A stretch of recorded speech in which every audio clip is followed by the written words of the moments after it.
ನಮಸ್ತೆ ಮಕ್ಕಳೇ, ನನ್ನ ಚಾನೆಲ್ಗೆ ಸ್ವಾಗತ.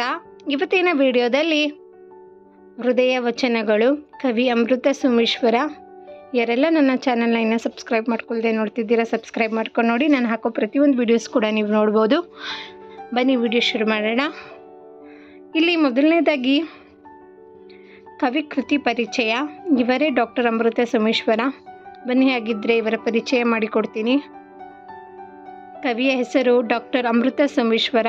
ಇವರ ಜನನ ಕಾಲ 27/9/1935. ಜನ್ಮಸ್ಥಳ ದಕ್ಷಿಣ ಕನ್ನಡ ಜಿಲ್ಲೆಯ ಅಟ್ಕ. ಇವರ ಕೃತಿಗಳು ಅಡುಂಬೋಲ, ಉಪ್ಪುಕಾಳಿ.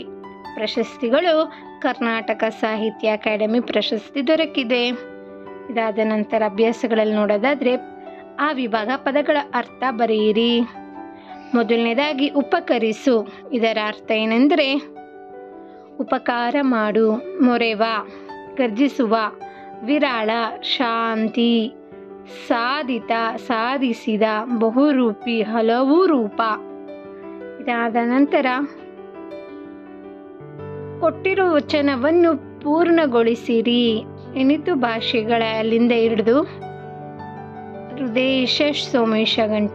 ಎನಿತು ಭಾಷೆಗಳ ಕಲಿತಡೇನು ಹೃದಯದ ಭಾಷೆ ಕಲಿಯದನಕ.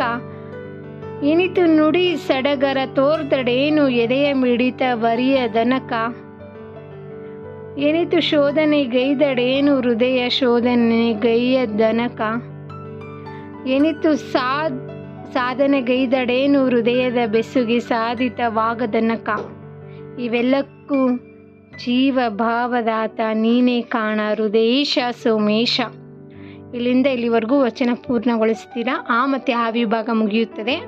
ಇದಾದ ನಂತರ ಈ ವಿಭಾಗ ನೋಡೋದಾದರೆ ಇಲ್ಲಿ ನೋಡಿ, ಈ ವಿಭಾಗ ಕೆಳಗಿನ ಪ್ರಶ್ನೆಗಳಿಗೆ ಒಂದು ವಾಕ್ಯದಲ್ಲಿ ಉತ್ತರಿಸಿರಿ. ಮೊದಲನೇದಾಗಿ ಯಾವ ಚಾಳಿಯನ್ನು ದೂರವಿಡಿ ಎಂದು ಅಮೃತ ಸೋಮೇಶ್ವರರು ಹೇಳುತ್ತಾರೆ? ಉತ್ತರ ಓಲೈಕೆಯ ಚಾಳಿಯನ್ನು ದೂರವಿಡಬೇಕೆಂದು ಅಮೃತ ಸೋಮೇಶ್ವರರು ಹೇಳುತ್ತಾರೆ. 2. ಹೃದಯದ ಬೆಸುಗೆ ಸಾಧಿತವಾಗುವುದು ಯಾವಾಗ? ಹೃದಯವನ್ನು ಅರ್ಥೈಸಿಕೊಂಡಾಗ ಹೃದಯದ ಬೆಸುಗೆ ಸಾಧಿತವಾಗುತ್ತದೆ. ಅಂಕಿತನಾಮವು ವಚನದ ಯಾವ ಭಾಗದಲ್ಲಿ ಬರುತ್ತದೆ? ಅಂಕಿತನಾಮವು ವಚನದ ಕೊನೆಯ ಭಾಗದಲ್ಲಿ ಬರುತ್ತದೆ. 4. ನಾವು ಮೊದಲು ಯಾವ ಭಾಷೆಯನ್ನು ಕಲಿಯಬೇಕು? ನಾವು ಮೊದಲು ಹೃದಯದ ಭಾಷೆಯನ್ನು ಕಲಿಯಬೇಕು. ಜನ ಕೆರಳಿ ಬೆರೆಯುವುದು ಯಾವಾಗ? ಟೀಕಿಸಿದಾಗ ಜನ ಕೆರಳಿ ಜೆರೆಯುತ್ತಾರೆ. ಈ ವಚನವನ್ನು ಕಂಠಪಾಠ ಮಾಡಿ.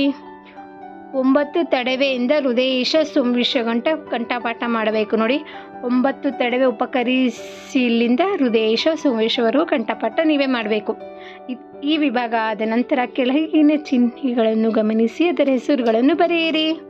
ಮೊದಲನೇದಾಗಿ ಈ ಚಿಹ್ನೆ ಯಾವುದಪ್ಪ ಅಂದರೆ ಅರ್ಥ ವಿರಾಮ ಚಿಹ್ನೆ ಅಂತ ಕರಿತೀವಿ. ಇನ್ನೊಂದು ವಾಕ್ಯ ವಿಶ್ಲೇಷಣ ಚಿಹ್ನೆ ಅಂತ ಕರಿತೀವಿ. ಇದಾದ ನಂತರ 3ನೇದು ಆವರಣ ಚಿಹ್ನೆ. 4ನೇದು ಉದಾಹರಣಾ ಚಿಹ್ನೆ ಅಂತಲೂ ಕರಿತೀವಿ. ಭಾವಸೂಚಕ ಚಿಹ್ನೆ. ಕೊನೆಯದಾಗಿ ಇದು ಭಾವಸೂಚಕ ಚಿಹ್ನೆ. ಕೆಳಗಿನ ವಾಕ್ಯಗಳಲ್ಲಿಯೇ ಕರ್ತೃ ಕರ್ಮ ಕ್ರಿಯಾಪದಗಳನ್ನು ಗುರುತಿಸಿ ಪಟ್ಟಿ ಮಾಡಿ ಬರೆಯಿರಿ. ಇಲ್ಲಿ ಕರ್ತೃ ಕರ್ಮ ಮತ್ತು ಕ್ರಿಯಾಪದಗಳನ್ನು ವಿಂಗಡಿಸ್ಬಿಟ್ಟು ಬರಿಬೇಕು. ಆಯ್ಕೆ ಮಾಡಿ. ಇಲ್ಲಿ ಕರ್ತೃನಲ್ಲಿ ಅಕ್ಕ ಮಹಾದೇವಿ, ಬಸವಣ್ಣ, ಅಲ್ಲಮ್ಮ ಪ್ರಭು, ಚೆನ್ನಬಸವಣ್ಣ, ಮಾದರ ಚೆನ್ನಯ್ಯ. ಕರ್ಮಗಳಲ್ಲಿ ಸಿದ್ದರಾಮ, ಮಡಿವಾಳ ಮಾಚಯ್ಯ. ಇದಿಷ್ಟು ವಿಂಗಡಿಸಿದ್ದೇವೆ.